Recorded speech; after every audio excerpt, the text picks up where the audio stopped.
Welcome. It is Thursday at 2:30, so that must mean it is Sikich Live. Today, I'm your host, Ryan, and Michael will be joining us again next week. Today, we are going to be talking about breaking up with your legacy ERP, just in time for Valentine's Day, no less. So to do that, though, we are going to bring on an expert here from Sikich, Carla Miller. She has been working with enterprise clients to take their old legacy ERP systems and bring them into something more modern, something more cloud-like. And today we welcome Carla to the show. Welcome. Hi, Ryan. How you doing today? I'm doing great. Thank you. How are you? Just fine. Do you want to tell people a little bit about, kind of what you do here at Sikich and we can kind of jump in from there. Yeah, sure. So I've been at Sikich for about, it's 3 years now. And, I do what you said. I do help our enterprise clients as well as a lot of SMB clients make decisions on their ERP, evaluate different ERPs, been in the ERP space and what I call traditional like edge applications for the past over 10 years, all in consulting, and have worked with a lot of different ERPs. And, this is what I love to do. And I love having these very business conversations and the impact of having an ERP system that works for you on your business. And I think part of that is to have something that is a little more modern. So let's get right into it. Let's break up with legacy ERP. So maybe to start though, we need to define that. So what is a legacy ERP system, and is there a way that a company might be able to figure that out on their own?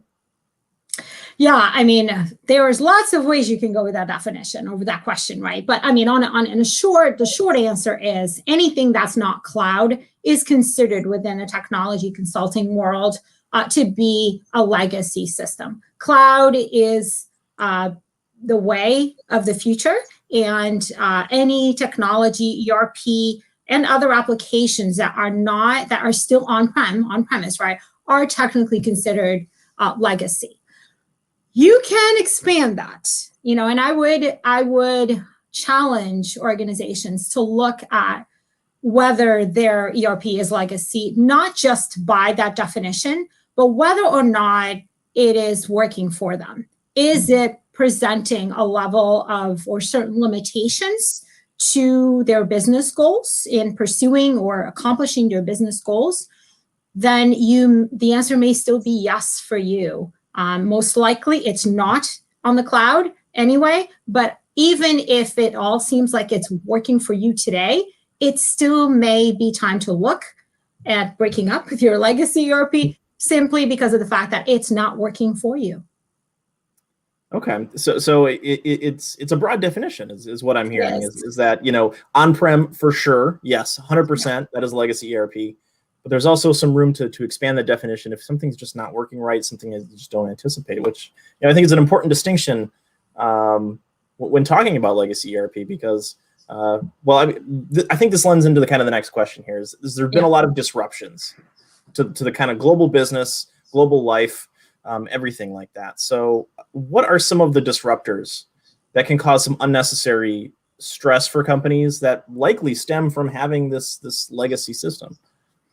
Yeah, I mean, we saw a big one recently with COVID, and we can talk more about that, right? But again, when we were talking about legacy, I think most companies, most executives, most people in this world understand what that is, right? It would be your GP of the world. It would be certainly your Navision, right? It would be on-prem Lawson, right, from Infor. It would be, to some degree, JD Edwards on-premise, right? There's a lot of that, and it's whether or not there's really a roadmap to get you to be able to use the modern technology, which will enable so much more than maybe even your immediate goals. And it's important to have that roadmap. And again, we can talk more about that later. But to answer that question, I mean, there's so many disruptors, and one of the big ones we experienced, right? We experienced COVID. We experienced something that a lot of businesses and us as people were just not ready for. And in a lot of ways that exposed to some degree the weaknesses of different aspects of your business, right? So there is support issues, concerns as you have legacy technology or ERPs, whether there's enough skill set out there to continue to support you. And again, we work with clients all the time. We hear this, the cost of trying to find people that can still support that technology. And that's only going to get harder in the future, right? There is risk. There's certain risk mitigation when it comes to trying to stay up to date with compliance. And as technology continues to evolve, it means that all these other technologies that are part of your ecosystem will also be evolving. And at some point, you should continue to stay down here with, let's say an on-prem solution. You're always going to be at a disadvantage to leverage even the best and the greatest technologies, like whether it's security or whether it's anything that can help you with risk mitigation. So it's certainly a risk mitigation factor as well. So staying on the topic of disruptors, though, like you mentioned COVID, and I'm sure you've talked to a lot of businesses at varying stages of cloud ERP. Can you explain or maybe highlight some of the things that companies were maybe behind the ball in terms of moving to cloud ERP versus somebody who had already maybe made a decision or was in progress, kind of moving all their operations to the cloud? What did that look like in terms of kind of the business aspect of it? Well, I think so. When you're talking about disruptors, you have to understand, or you have to analyze why is it just what is it doing to your business, right? In this case, again, if we go back to COVID, it was such a big example that we have, and again, we are still having many conversations with clients about it, right? With relations to COVID, it didn't allow companies to be nimble enough to change, to adapt, right? So there's a huge factor of scalability, but also staying competitive, being able to grow, right? And be able to be nimble and responsive enough to anything happening around them, whether that's COVID or something else, right? To be able to respond appropriately. There's huge implications and costs. And we saw that. A lot of businesses obviously weren't able to pivot fast enough, but the ones that were able and were ready to undertake any sort of challenge that came their way, and it just, basically face on and take on a disruptor like COVID, it really allowed them to, it was an opportunity for many, right? And we saw companies, examples of, I worked with a couple of clients who were able to be very creative about their business and start producing PPE when they were a manufacturer that wasn't in that space, right? I mean, even small stories that we all have within our communities about, one specific client of ours or that I worked with, a small restaurant, chain restaurant down in the DC area that ended up actually becoming more profitable during the pandemic. And the reason is because they were ready. They had an e-commerce site, for example, that allowed people to order and place orders, right? And they were able to move forward. This ERP is one example of that, right? There is nothing specific about why ERP and not something else. It's a general theme to companies and to businesses. Of course, ERP is a very important part of your business because it allows you the visibility you need more than anything and the management in order to make the right decisions, to continue to grow, to evolve, to become more profitable. So, but it is an example of everything that's going on. Certainly. So it sounds like, yes, planning ahead is important, but also resiliency. Resiliency for our organization sounds maybe more important than that. So what kind of strategies can companies put in place, from your perspective, that can ensure some resiliency within an organization? Yeah, I think again, bringing it back to ERP specifically, again, ERP is one thing within this whole ecosystem of what every company is worried about or trying to make decisions on. So ERP is a component of that. What is valuable, in my opinion, and what we're working with clients and uncovering, peeling back this onion, is how ERP is part of this larger ecosystem. And where the value and where you really start to see value from an ERP solution is not just the financial process that you use, right? It's really the ecosystem that starts to build around it. And it's that ecosystem that allows you to do so much more than just, let's say, an ERP system. Obviously, we can use D365 Finance and Operations or Business Central as examples, right? Where you have a whole ecosystem connected to the ERP solution, whether that's CE or customer engagement or marketing, whether that is the Power Platform and Power Apps, the ability with no code to actually build some really cool things. We have so many examples of working with our clients on building some applications for them that they never even really thought would be a place where a Power App would really come in to do something like that. But it's innovative and it's certainly creative.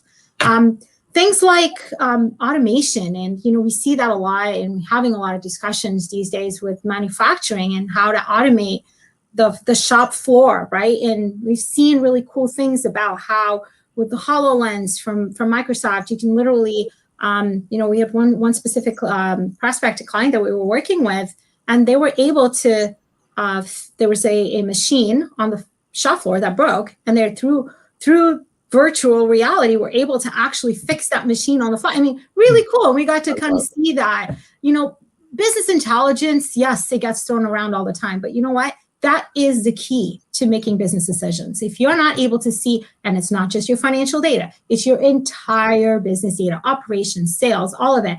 That is how executives need to be making decisions. And that is the power of the ERP, is when it starts to really be connected to this greater ecosystem and how it helps you have that full visibility to make decisions and to make your clients, but also your employees' lives easier with collaboration and tools that actually foster collaboration and foster productivity. So that is the power in having a connected ERP, and it goes way beyond just the ERP itself. I love that story about the HoloLens, fixing something like that. That's just like, that's like straight out of Star Trek. Yes, it was really cool, for sure. Yeah. And then just my limited experience with Power Apps, those can be extraordinarily powerful. So, those are some great examples, I think, there. But that's a lot. That's a lot for people to kind of take in. Yes. And where does that journey start? Where do you recommend a company looking at all this, kind of doing this full transformation?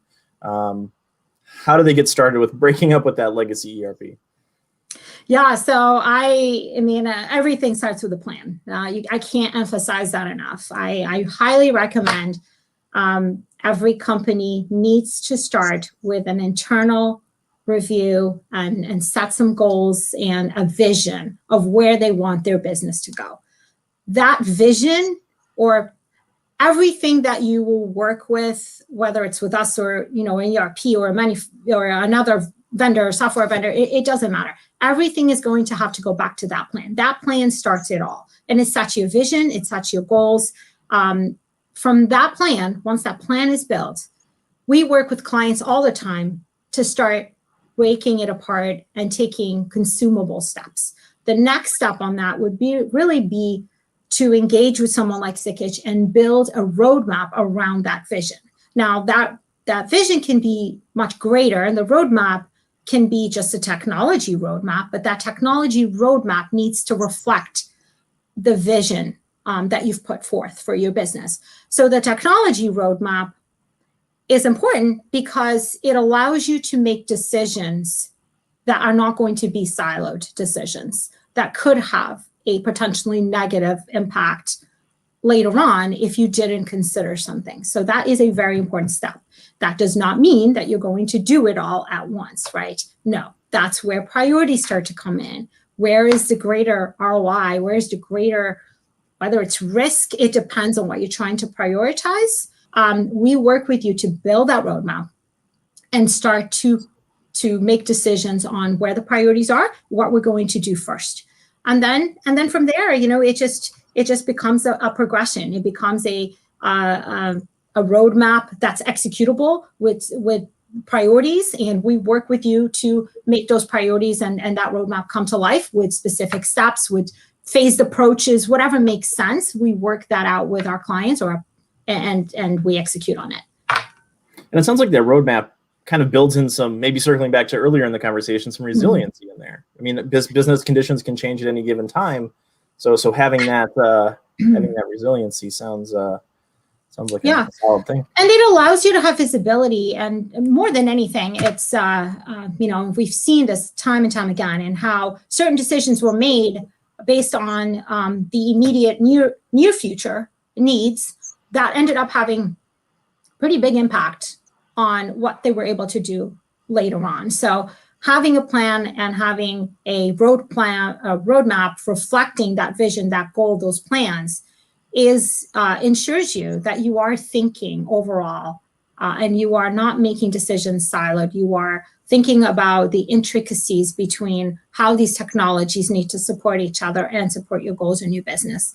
And it allows you to also have budget conversations. It allows you to prioritize, to actually take an introspective look at your business and see where the priorities are, whether that's just based on financial. But like I said, a lot of times it's not financial. It could be just the greatest pain point that we can have a quick a change or a drastic change for our employers. It could be even being able to attract new talent, which is clearly a challenge, right? There's so many ways that these priorities can be set. And again, we work with clients specifically a lot on manufacturing and distribution. And we know these businesses very, very well. We know D365 finance and operations really well, as an example, and we're able to help them make those decisions, but everything still has to go back to that plan. So one last question before I turn the floor back over to you is breakups are often hard. What stops, what's the one thing that stops a lot of companies from taking that step to moving towards these better solutions? Well, I think it's a lot of it is comfort, right? Which was interesting with COVID, because it took people out of their comfort zones and it made them try to think differently.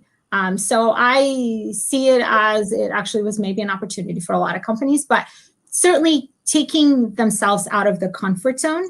I think secondly, not knowing what the choices are, not having these conversations early enough so that you understand what the different options are. And with many vendors and many different solutions, there are definitely many different options. So knowing what those options are early on and being able to prepare and plan with a budget.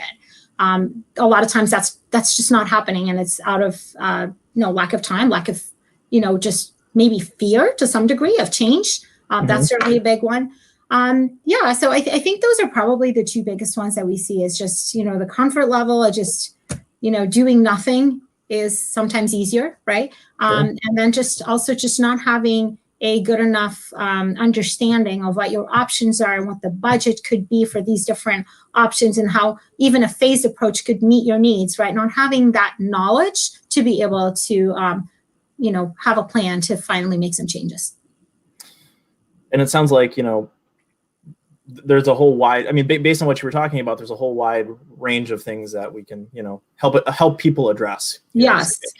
Yeah. Again, we do all of this with our clients, and, we talk to them about all of these different things. We do comparison events, and we do have comparison and discussions all the time between, let's say, even should I be moving towards D365 financial operations, or should I be moving towards Business Central, right? We have a lot actually of GP clients going through that process right now and evaluating what makes sense for them. And there's different budget considerations for each one. There's different support considerations for each one, and even in their internal ability to support the application. We go through all of that with them. We're very strong on both products. Like, we have great practices, and this is some of what we do. We certainly do even evaluating or helping them evaluate whether a Power App would be something that would fill in a gap in functionality for them, or whether it would be right for them. again, these are conversations that we're having every day, and we're seeing more and more clients, especially legacy clients, right, starting to have these conversations, and that's it's interesting to see. But again, I think we had an opportunity in our lifetime to witness an event that maybe helped a lot of these companies that were maybe in their comfort zone really kind of force themselves to start to think about change. Well, great. Is there anything else that we need to discuss about Legacy ERP, kind of moving to the cloud, breaking up with that legacy system before we sign off here? Yeah, I just would like to say, it's not as daunting as I think a lot of people think it will be. And the upside, it's short-term pain for tremendous upside gain. And again, if nothing else, just taking a step back and witnessing what we've witnessed, using this as a catalyst to really make you at least look into what this change would be for you. And I can almost guarantee you that for most clients, it's really not as bad as they initially thought it would be. And I think Sikich can really help mitigate a lot of risk and help them make some of these decisions. So I would love to hear from some people on the fence out there, and we'd be happy to have some more discussions around it. Well, fantastic. Thank you so much, Carla, for taking time out of your day to talk with us all about this topic here. And like you mentioned, if you want to get a hold of Carla, you can, if you're watching on LinkedIn, you can just type in her name and she'll come right up. And yep, there it is right there. And send her a message. You can get the conversation started. So that's all the time we have for today. Thank you again so much. And that's it for Sikich Live today. And we'll see you next week all at 2:30. Bye, everybody.